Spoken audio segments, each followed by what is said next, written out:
malheureusement باش نقعد مقابلة بهذه الكاميرا هذوك ما يخدموش لي زيكران باش نحلوا فقط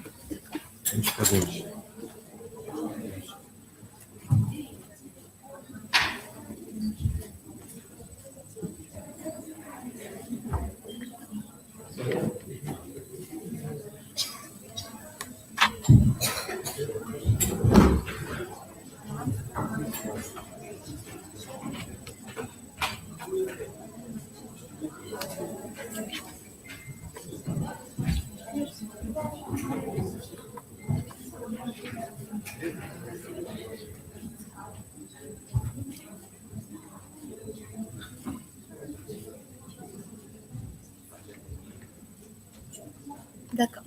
صباح الخير الناس الكل، سامحونا على الغوتار، c'était des problèmes techniques qu'on pouvait pas réellement prévoir. Donc اليوم on a un workshop qui s'intitule Scientific Writing with Generative AI. Et this is a workshop that comes as part of a winter school on artificial intelligence that have been going on since Monday in Institut Pasteur of Tunis with the BIND team. So we have been since Monday working on providing teaching and hands-on sessions to students that are interested in bioinformatics and that would like to learn artificial intelligence mainly. And today we wanted this session to be open to the community as it has a very broad impact on everyone that is in relationship with scientific writing and science. So the outline of our session will be through trying to understand what is the scientific writing process and how the new tools of generative AI are now impacting this process, but also what are the ethical considerations and the issues with using generative AI in scientific writing. And then we will have a small workshop that will be animated by my colleague here, Ihab, on what we call prompt engineering and how to deal with generative AI and generate chats like ChatGPT and other tools. So we all know that today we are entering a brand new area as we are really having the technology almost touching every aspect of our lives. So we also know that AI is a kind of disruptive technology that have come along that is reshaping the face of how we interact with the tools, with data, with the internet, and even with each other. So what is generative AI? So AI, first, what is AI? So AI is our intelligent agents that are system able to reason and learn, but also can act autonomously. And this is what makes them as disruptive technologies nowadays. These are also systems and machines that are able to learn and adapt. And the way that they function is that they will use algorithms, what we call an AI per se, but also data. So we have algorithms that learn on data, and then they will be able to learn patterns, but also learn how to decide, to make decisions, or to adapt in order to solve a specific problem. So part of the AI, one of the latest technologies that are now widely used by people, what we call large language models. So what are large language models? These are very sophisticated and advanced technologies within the AI tools. They are also known as GPTs. G stands for generative, P for pre-trained, and T for transformers.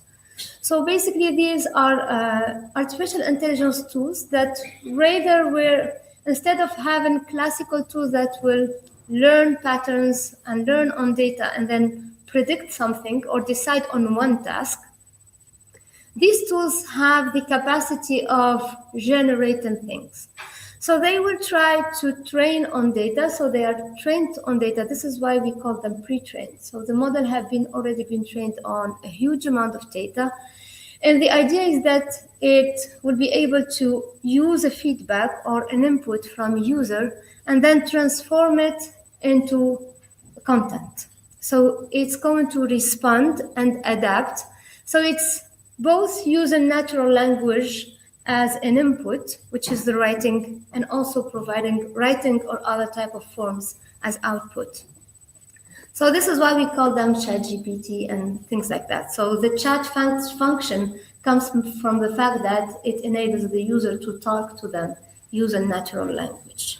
So there are many examples. We have Claude and Gemini, very known, but we also have some other tools that are less known and that can be more specific for scientific tasks or more relevant, depending on what we try to perform. So there are many tools besides the most known ones, and it's very important to get to know what these tools are specifically made for. So nowadays we are using these tools in order to go even faster in whatever task we are doing in our daily life. So instead of going on Google and putting keywords, doing the search as we used to do, we will be just asking any type of generative AI and try to get a very concise. So instead of just doing our literature review as scientists, we may be tempted to go and ask ChatGPT to give us a list of what is happening in a field of science. So that's one way of going very quickly. So we also can have like reports we want to read or papers we want to read, and we can be tempted to ask a generative AI tool to summarize very quickly.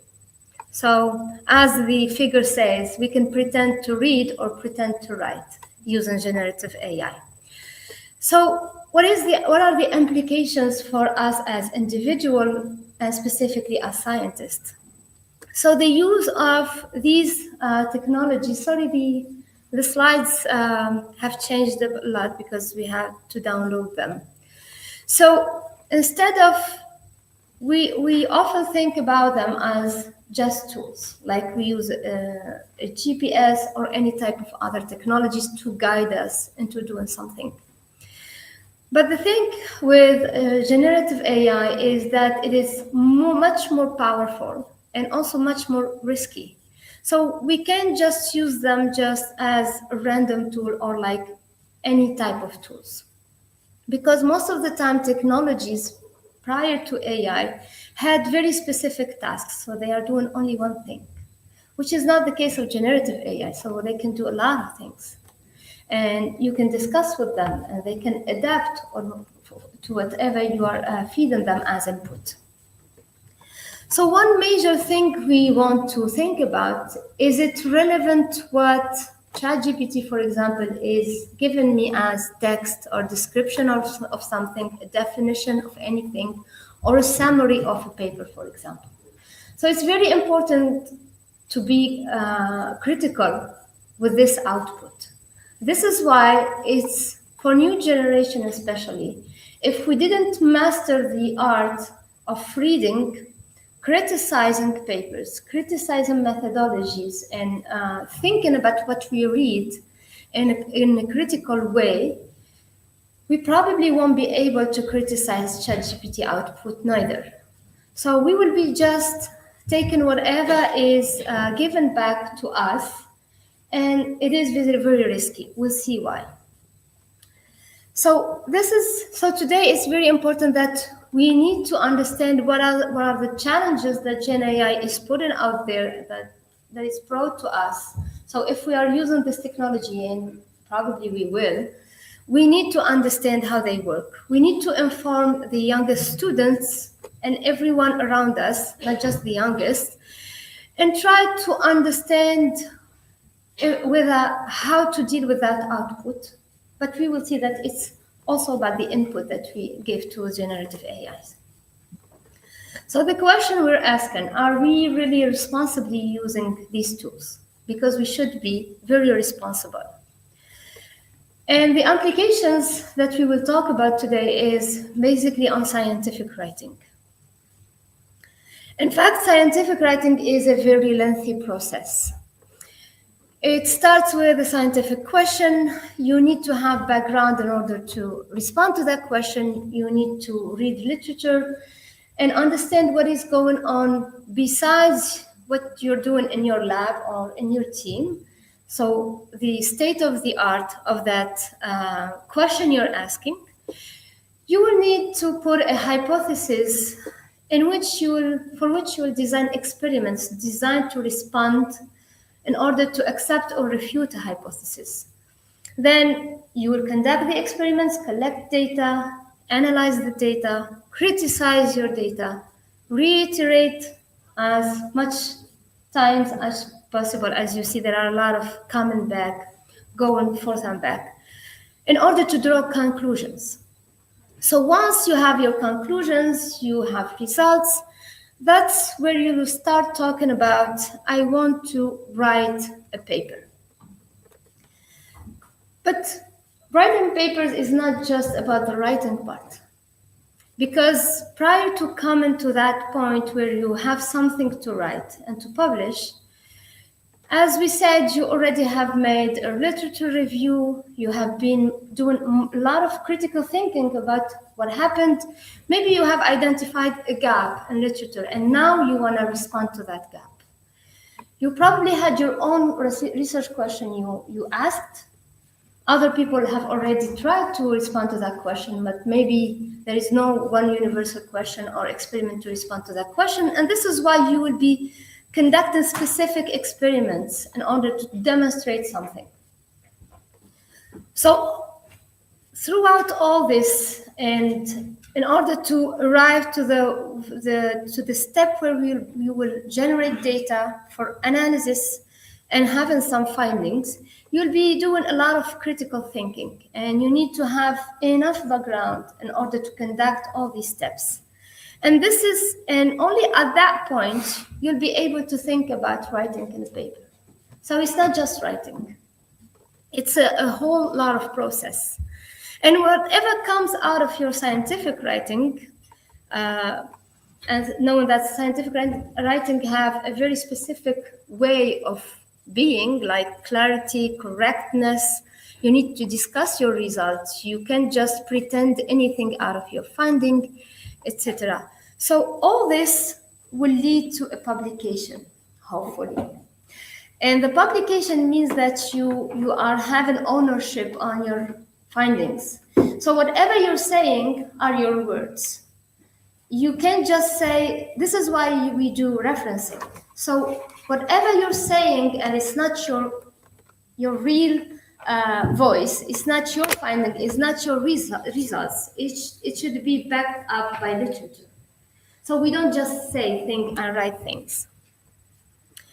And this is why, so there are a lot of things going on prior to really going there. You need to be explicit on your experiments, being clear, making sure that people can reproduce your experiments, make sure that you're correctly putting out your data with visuals, figures, etc. on charts, and also analyzing and discussing the limitation of your work and, providing what are you bringing to the field. Most of the time through publications, we're providing a new thing, new insight, refuting a hypothesis, confirming a hypothesis, but there is a new thing out there. So once you have done all this, you wrote your paper, and then you need to go through peer review, and you have reviewers that most of the time would feel like the meanest people on earth to you, because they will be criticizing your work, trying to identify, are there any pitfalls? Have you conducted correctly your research? Are the conclusions correct?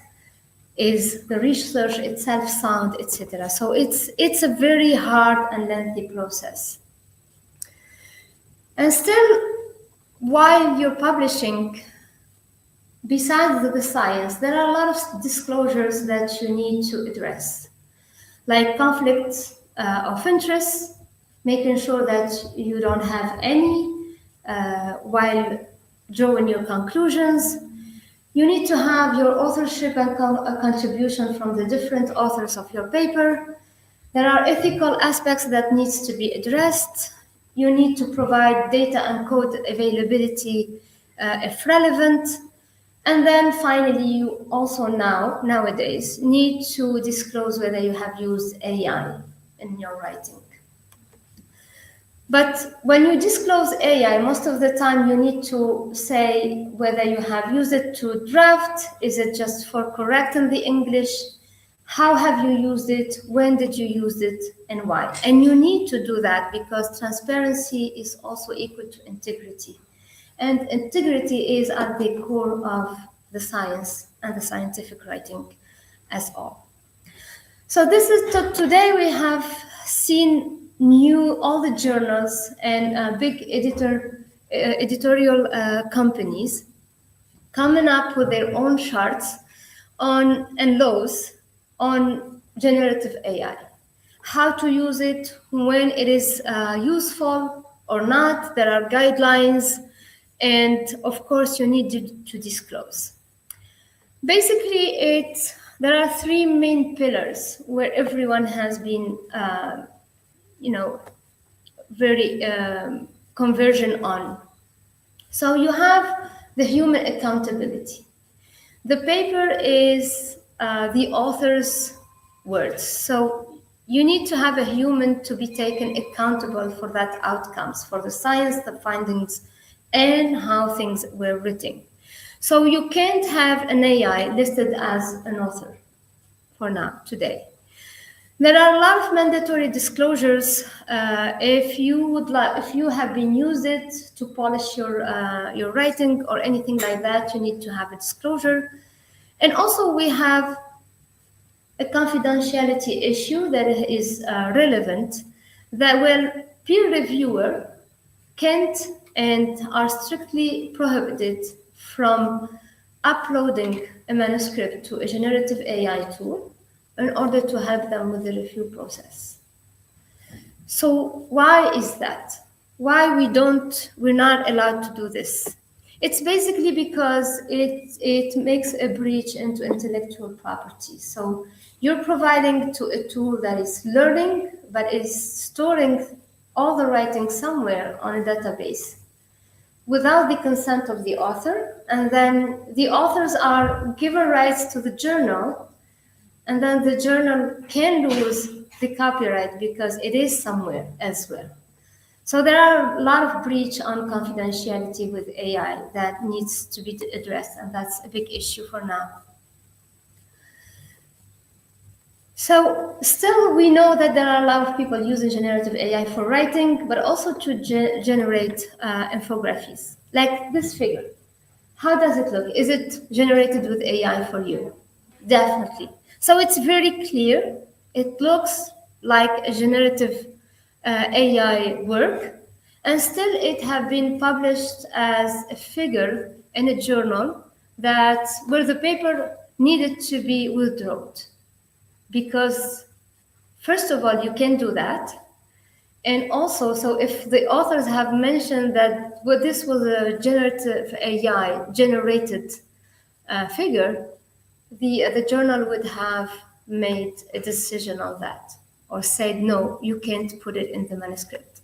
So after acceptance and publishing, the paper was withdrawn and retracted, which is a big issue. So you don't want to be in that case, right? So after all, we really need to pay attention to the fact that scientific writing is the core of scientific communication, that brings a lot of credibility and reproducibility to the science that you're doing. It has high standards, and we all know the increasing pressure on publishing. So this is what makes people tempted to go and use accelerators like generative AI tools. But how can we use them without compromising scientific integrity? So we need to understand how it works. So basically, these algorithms are made in a way that they will predict the next probable word in whatever is they are generating. So it's a probability aspect for them. And basically, it learns linguistic patterns. It doesn't mean that it is analyzing the science. So if it's reading a paper and you're trying to have a summary, It's not really thinking about the science. It's working on the linguistic aspects, which makes it very superficial analysis of things. So it's going to rearrange whatever the authors have said. It's probably not drawing any insights if you're trying to do that. So you need to be careful with that. It doesn't really understand a reason as you do. So you have in your mind a lot of things and you're thinking about your research. But if you ask a large language model to analyze a piece of work for you, it doesn't have the same perspective and it's doing something else. It doesn't seem like, but it's doing something else. It's not the same thing as what you're trying to do with your own mind if you did the work yourself. And also it's highly biased on the data that they were trained on. So each algorithm would have its own biases and you need to think about it. And also think about the fact that it talks in a very nice way. It has a perfect English or whatever language it's using, but it doesn't mean that it is correct in a scientific soundness sense. And also it doesn't mean that whatever it is saying is correct. So it doesn't mean that it's describing a valid science when it's talking science. So you need to really think about that. And today's scientists are trying to understand. So there are even published work on they try to simulate how these generative AI are working and to assess the limitation of them, especially for scientific writing and for science. And all the work that have been done till today say that it can be associated to the scientific writing, like if it was an author. So you really need to make sure. So it's not just the policies of the journals, it's scientific fact that have been demonstrated. So ethics. Besides whether it's correct or not, which is very important, we need to think about that when we are using a tool to help us with our science, because we need to be correct, we need to be sound, everything needs to be scientifically valid. But still, we have also a lot of ethical considerations that need to be taken into account. So we have, this slide have been adapted from a protocol published by the University of Alberta on the use of generative AI for scientific writing. And most importantly, I want to draw your attention to the fact that although it can help people with accessibility issues, like people that have issues in really writing or maybe non-native English-speaking people. So it can help people with inabilities or disabilities or issues with the language writing, but it can't be acknowledged as a creator. So creatorship and academic integrity can be highly impacted through the use of generative AI. I also mentioned the copyright and the rights management in the terms where if you're uploading something that is new and unpublished, you're already exposing it to databases and you don't know where it's stored. So it's a sort of divulgation. So you need to make sure about what you do out there. We talked about biases, the issues of privacy, of course, but also the accuracy is a huge issue that we need to consider when using all this. So how, let's move. So where Gen AI can really help. So there are multiple aspects where we can use generative AI without any problem, like language polishing. So if you needed to correct a sentence, make sure that the grammar is good, etc. Structure and organization. It can help with maybe putting out a workflow or how to organize some of your ideas. It can support with non-native English-speaking persons, or to have a draft acceleration. But it doesn't mean that it needs to help you with generating your ideas, nor finalizing the writing. So you need to write your science yourself. And what some of the accepted practices would be like, helping with the tones, making the phrases more concise, maybe generating a cover letter in order to go very quickly, which is not a big issue, a cover letter into the scientific publishing process. It can help also with maybe a response to reviewers, things like that, or maybe translating if you have some science that is written in a different language, but you need to check the content afterwards. But what Gen AI should not help us do? It can't generate original scientific claims. It can't fabricate data for us, nor the methods, nor the results. It can't invent citations or references. So basically, you need to provide and look for your citations yourself. And it can't provide critical thinking into your writing process. And obviously, it can't write a whole paper. Otherwise, it's not your paper. So you can't put your name on that. So basically, that's the main issue with using AI. And the risk of using AI in a non-responsible manner comes from the fact that LLMs, large language models, what we call also GPTs, have what we call hallucinations. And hallucinations means that they will identify connections that are not there. So it's not true. It's just fake facts, fake references.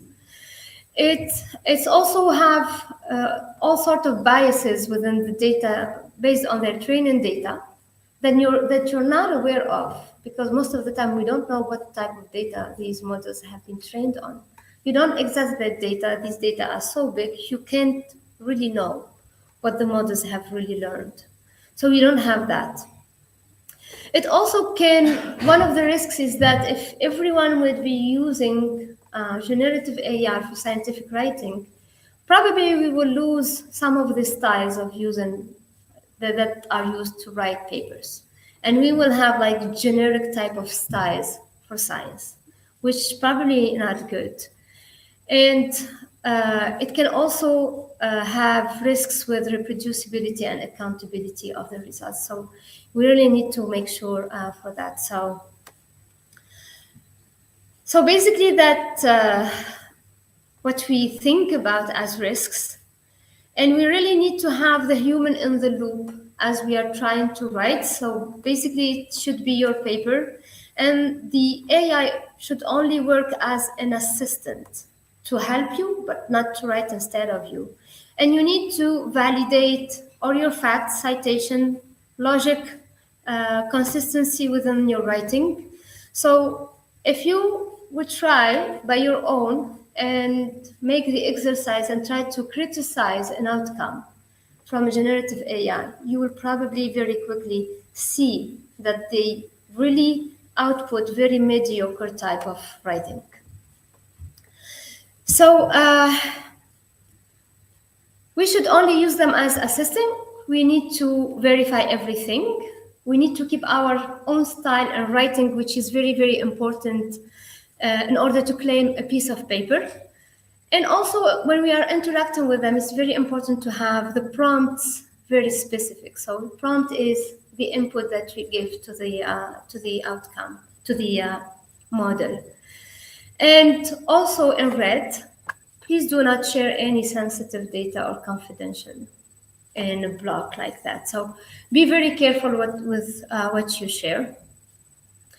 And I think I have been on all the different, yes, so I have 2 slides left. So the best way of using these is really to understand how they function, even not for scientific writing, and also to learn how to talk to them, like to know how to talk to them and see how they do really respond in order to really be able to have the outcome that we want to have. So with that, I'll leave you with Ihab for an interactive session, I think, on prompt engineering.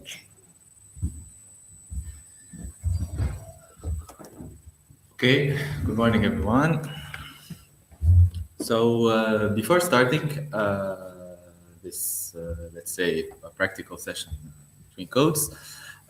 Please know that AI tools are, and their outputs, of course, is as good as your prompt is. So, before talking about that, let's see what is a prompt indeed. Well, AIs do receive something you write to them.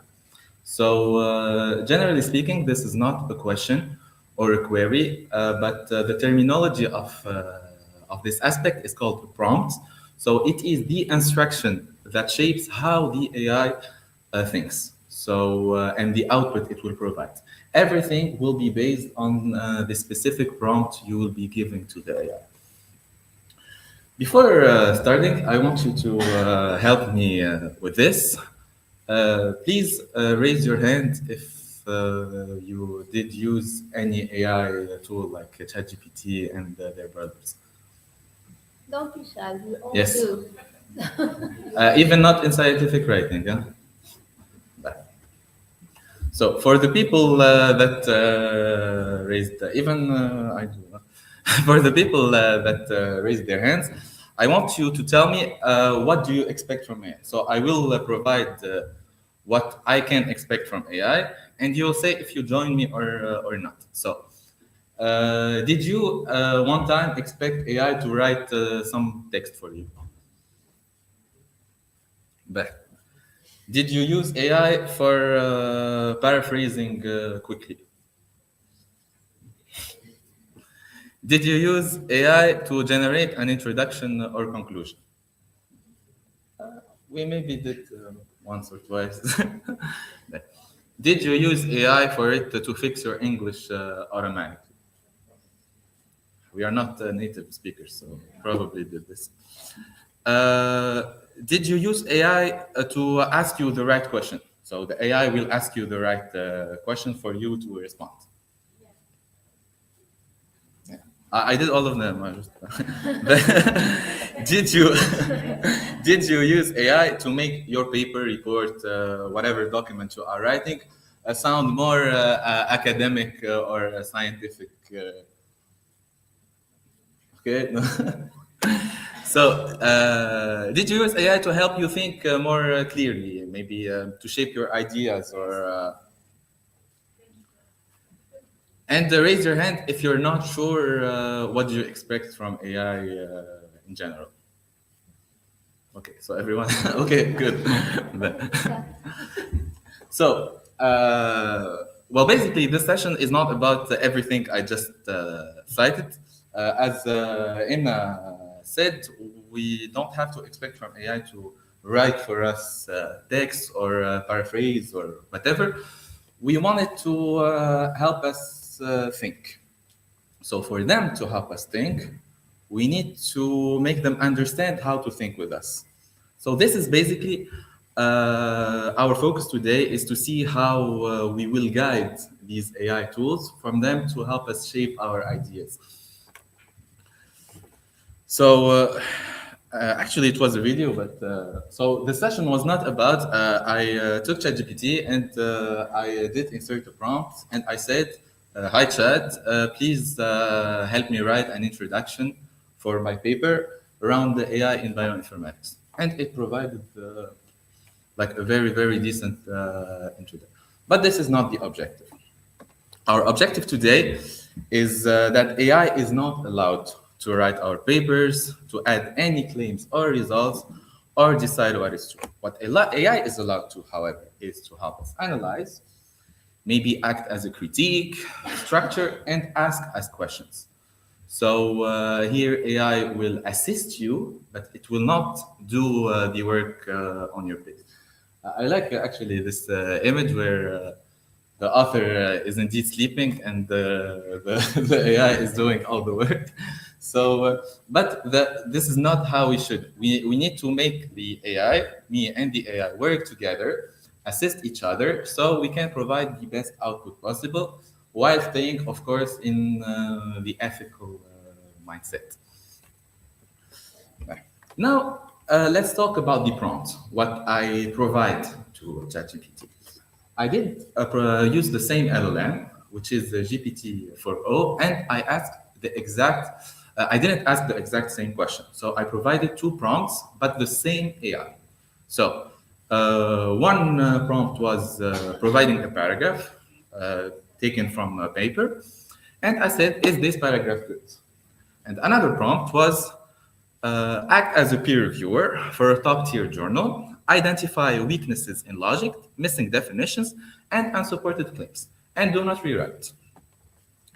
So for the first prompt, we indeed have a very basic and generic answer. No, the paragraph is generic, lacks concrete details, and does not support its claims with evidence.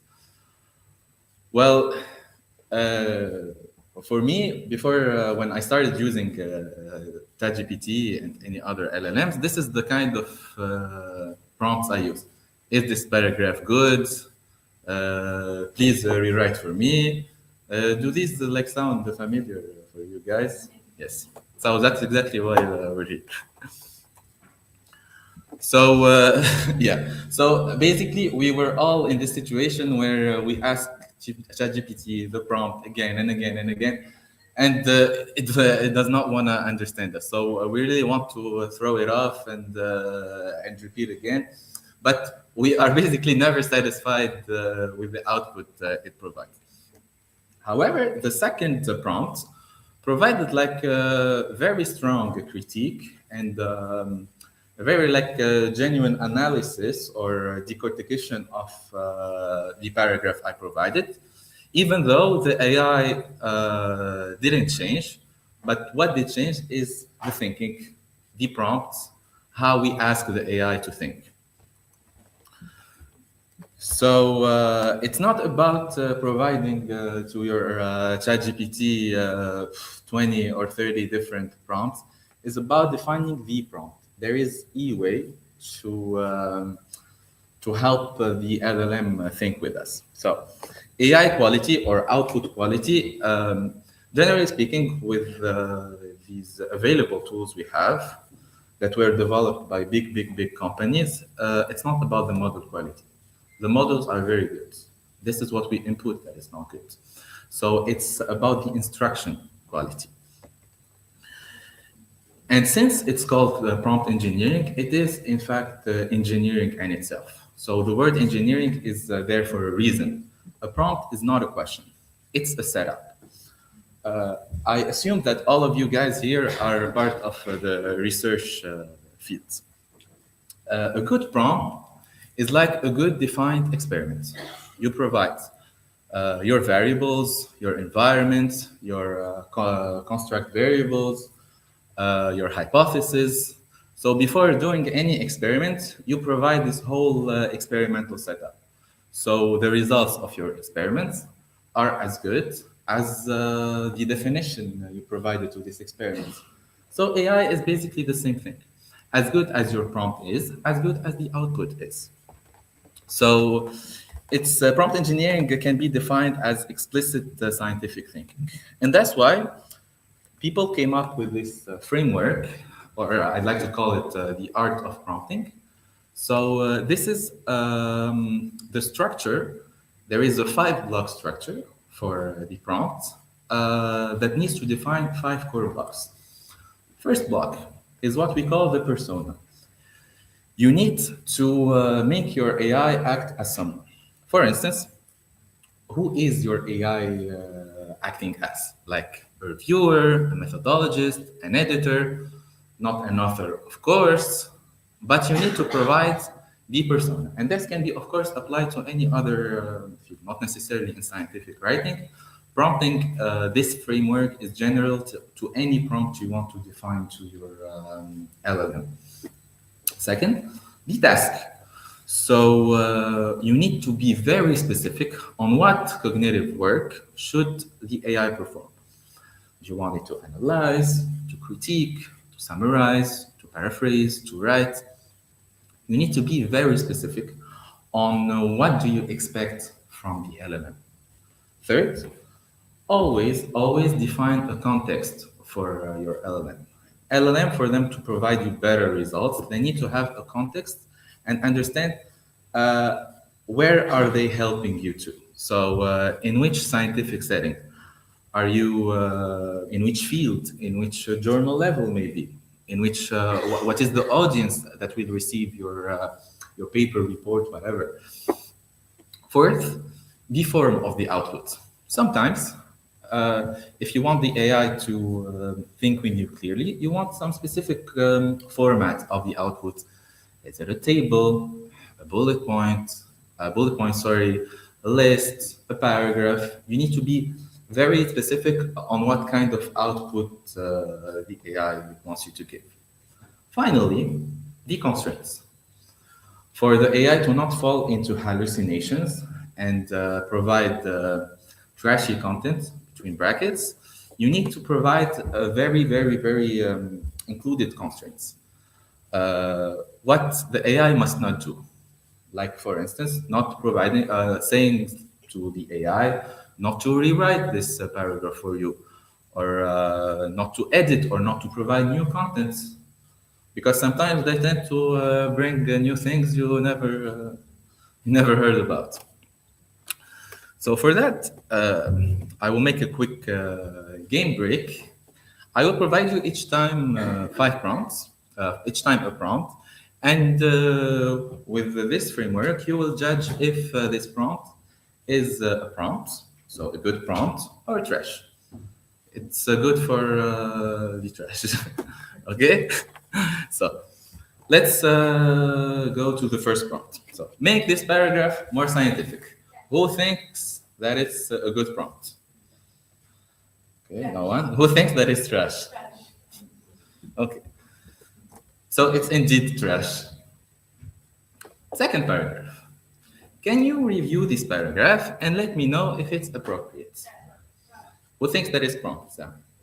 No one? Who thinks that is trash?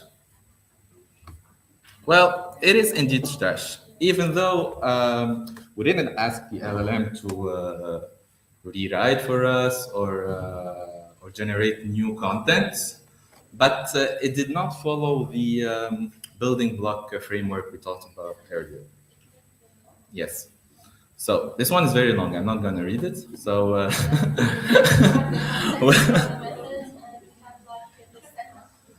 absolutely. So for you, it's a prompt. It was actually a prompt. So this one, yeah, I use this a lot. Summarize the section so it sounds better.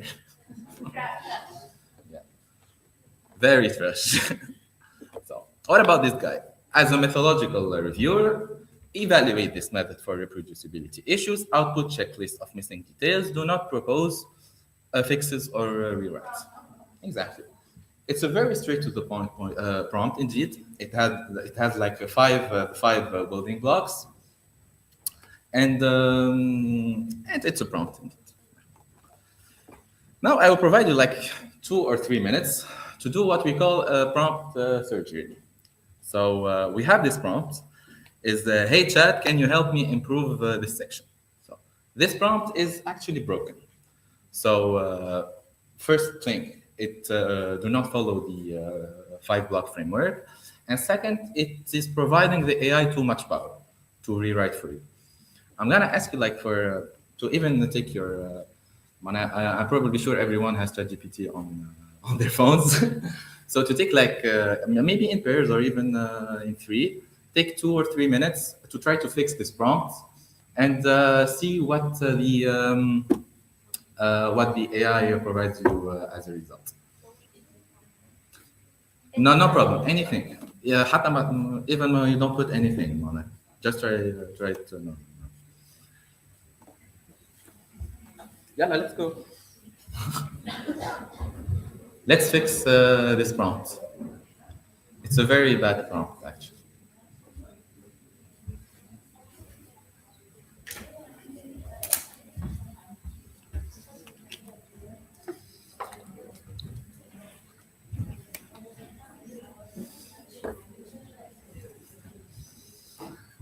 Do you want me to provide you the 5 blocks again so it can help you? Yeah? Absolutely. Yes. It's like a puzzle. You start with the persona, who you want the AI to act like, absolutely. Then the task. Then the context. Then the output form. And finally, the constraints.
Back. Shall I provide my proposal and you say if it's good, and if it's good, how it's good?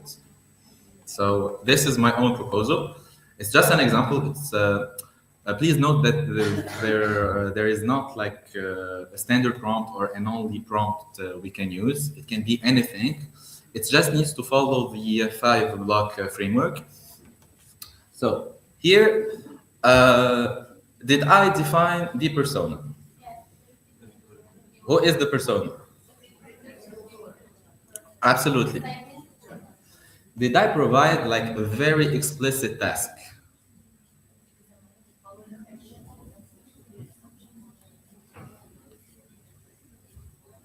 Yes, yes, absolutely. Did I provide a context to this prompt? Absolutely. Did I provide an output style, an output format, a desired output format? Absolutely.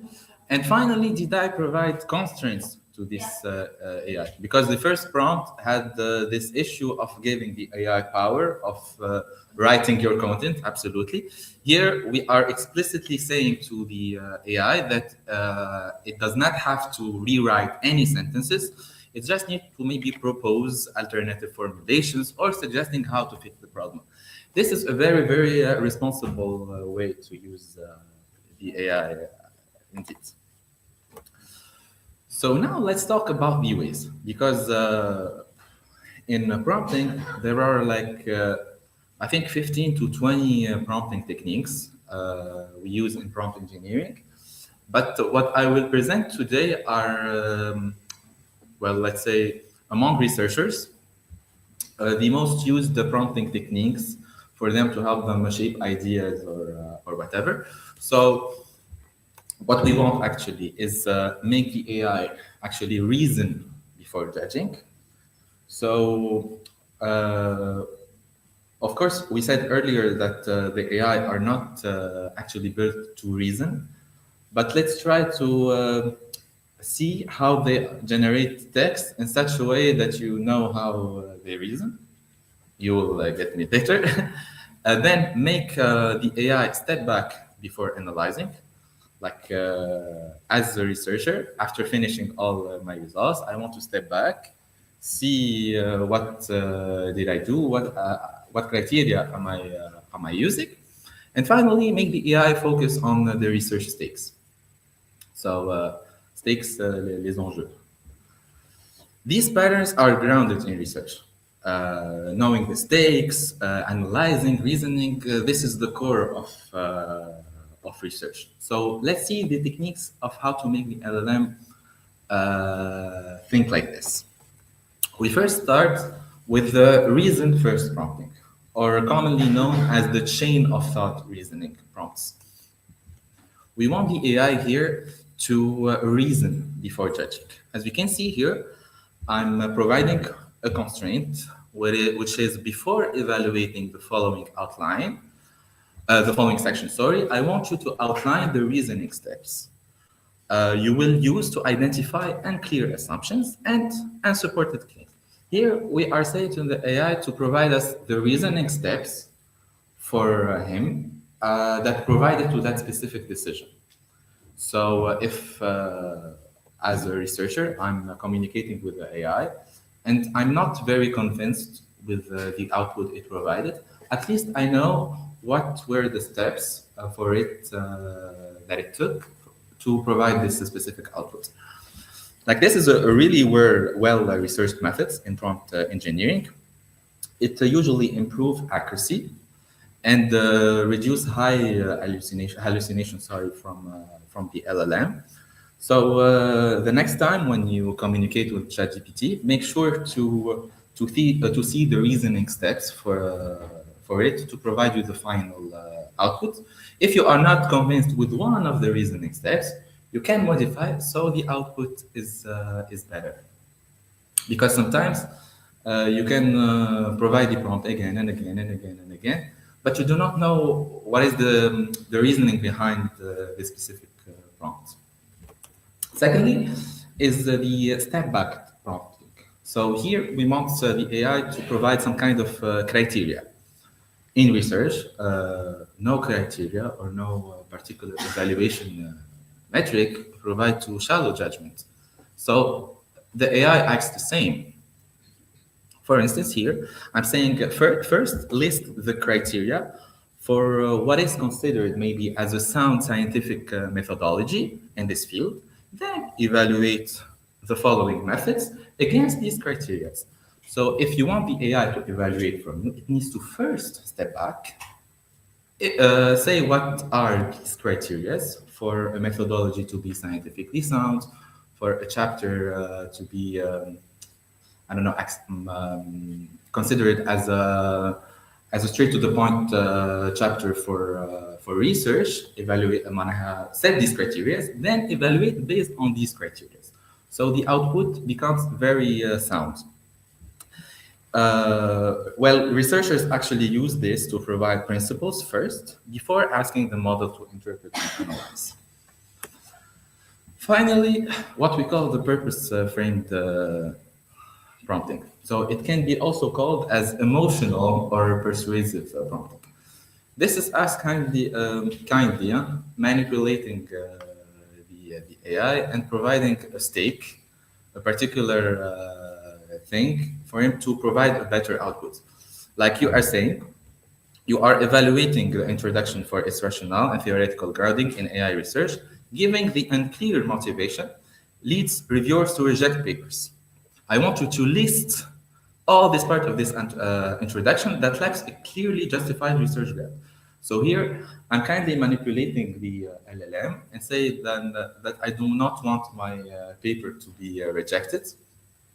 So it will step back, provide criteria based on this emotional manipulation, let's say, and then provide you a reasoning to provide like the best thing possible.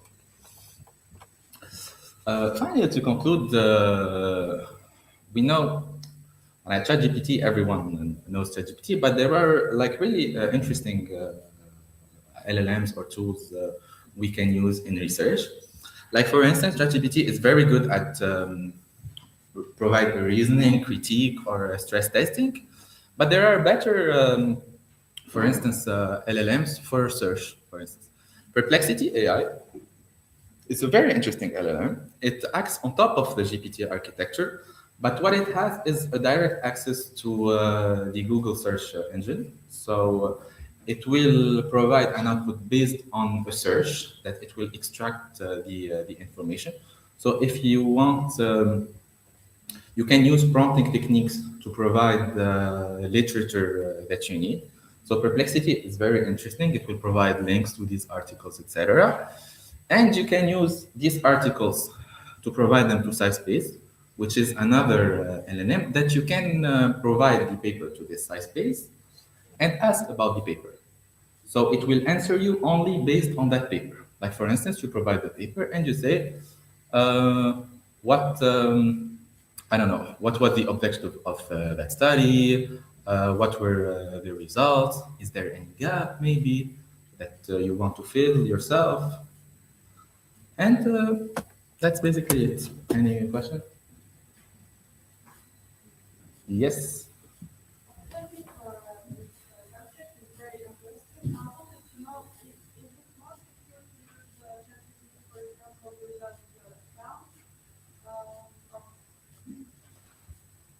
Well, basically, if we look, when I asked myself the same question, and I actually went to the documentation and the conditions we always accept before before entering ChatGPT. OpenAI is saying that the information they are getting is strictly private and will not be communicated. One thing that is not actually present in the DeepSeek model. So DeepSeek is not specifying if the data is secure or not. OpenAI is specifying, but we all know that we can't really rely on them. So if it's with account, without account, OpenAI or DeepSeek or whatever, always avoid sharing private or sensitive information to these LLMs, because you can actually get your intellectual property stolen. So it's not a good idea. Always like help them shape your ideas, but not provide directly the results.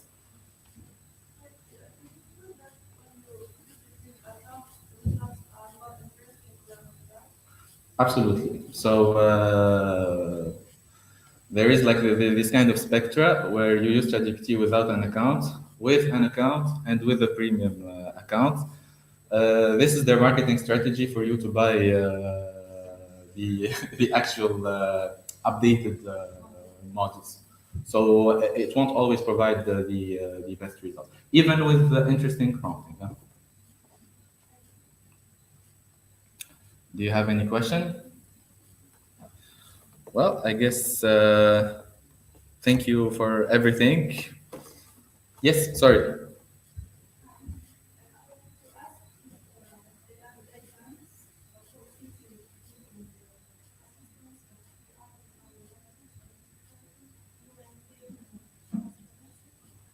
I think in while submitting to a specific journal, not all of them, but some journals are specifying a specific disclosures to write or so for you to and guideline for you to correctly identify the use of AI. But not all journals are providing this, and they are some journals are very ambiguous on the use of AI.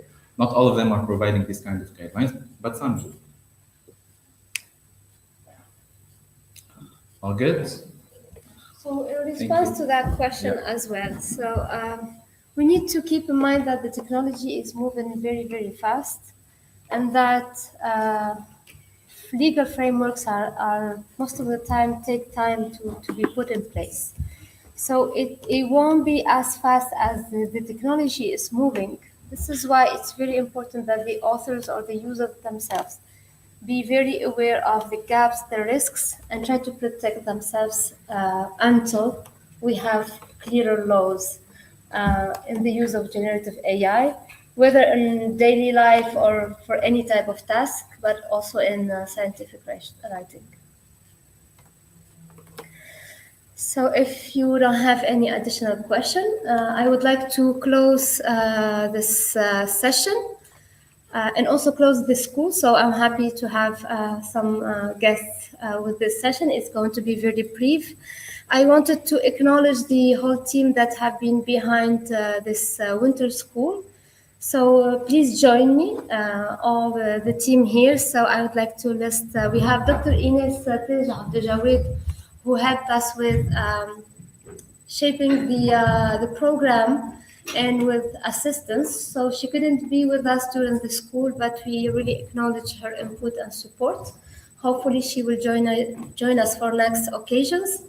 So we have Mrs. Ons Masmoudi, PhD student within the team, Sonia Abbes, project assistant everyone here and making our life so easy. And Nisreen Fqih Ramzan, engineer within our team. Mohammed Ihab Hirgli, you had the pleasure to listen to him today. He's an engineer and also a PhD candidate into our team. And finally, Dunya Dries, an engineer within the team. So they have been working a lot in order to deliver a nice training to all the students during 3 days. And I would really to acknowledge their efforts and congratulate them for the big work. Please, a big clap for that.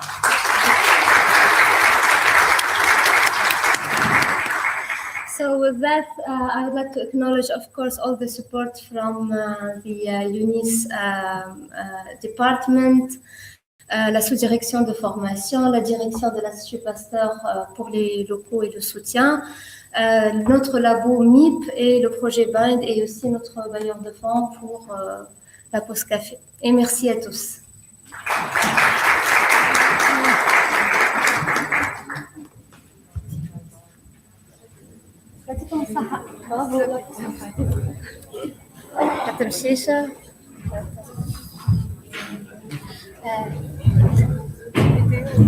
So we have a group photo for the participants of the school in front of the other building. واحدة بس قاعدة تتصويرها. فيديو c'est pas grave.